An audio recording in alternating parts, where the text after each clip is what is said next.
we know that women want to be made a priority in their relationships, all right?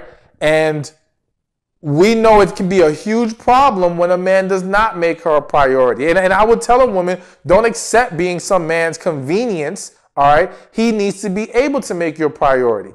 But the reality is that needs to happen in reverse as well.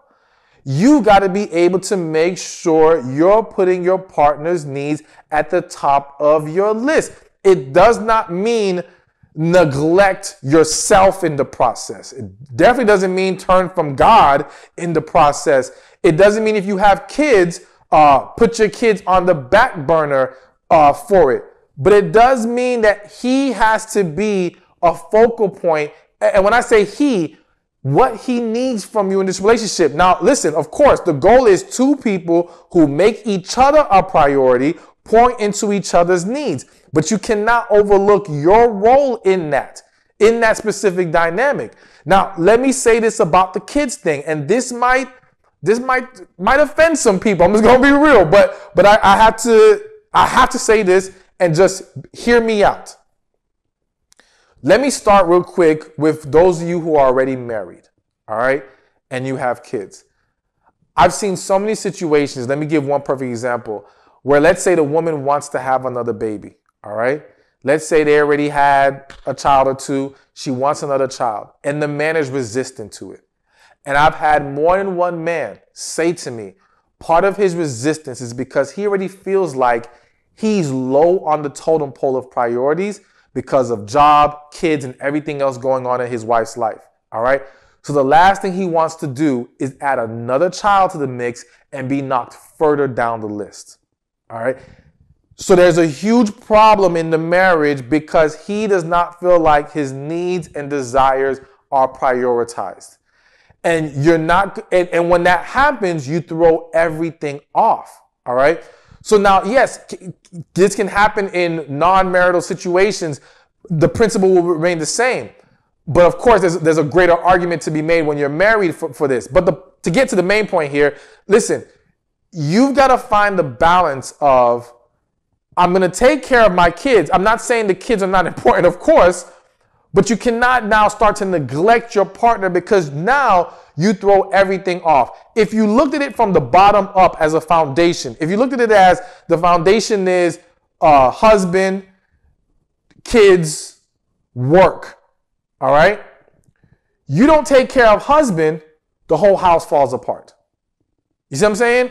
So you got to make sure you take care of the husband, and that's going to trickle down into, or trickle up into, making everything else good. Because the man who loves you, especially if he's married to you, he loves his kids, or at least I hope so in most cases. He loves his kids.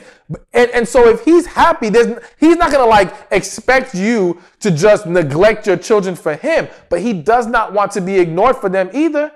He doesn't want every excuse to be the kids this, the kids that, but never making time for him, never making adjustments for him. He has to be a priority. Now let's flip this to, you're not married. You have kids by somebody else, and now you're with this other guy. And a lot of people will say, well, my kids come first, end of story, that's it.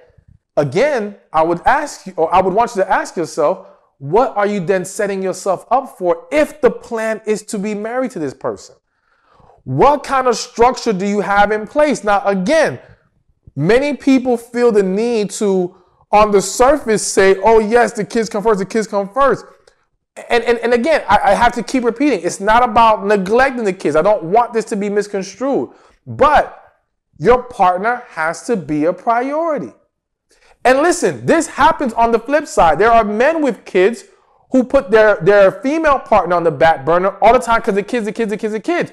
And think about how that makes the woman feel. If you have been that woman, or you know a woman in that situation, ask them, how does it feel to always be put on the back burner for kids? They may say, oh yeah, this is the kids, I understand, but they're not happy.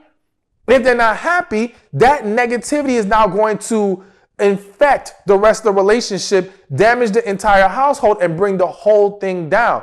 So you've got to create this balance that allows you to, yes, prioritize your partner and their needs while still tending to the other things you have going on in your life, or that are also priorities, such as your kids and so on and so forth.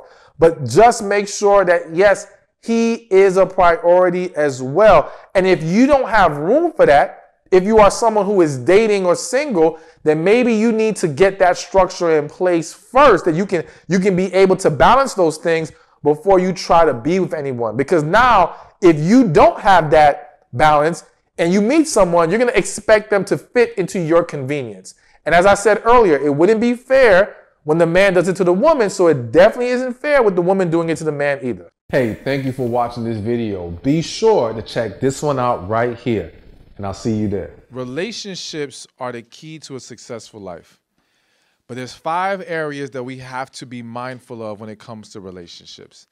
There's relationship with God, relationship with ourselves, relationship with family and friends,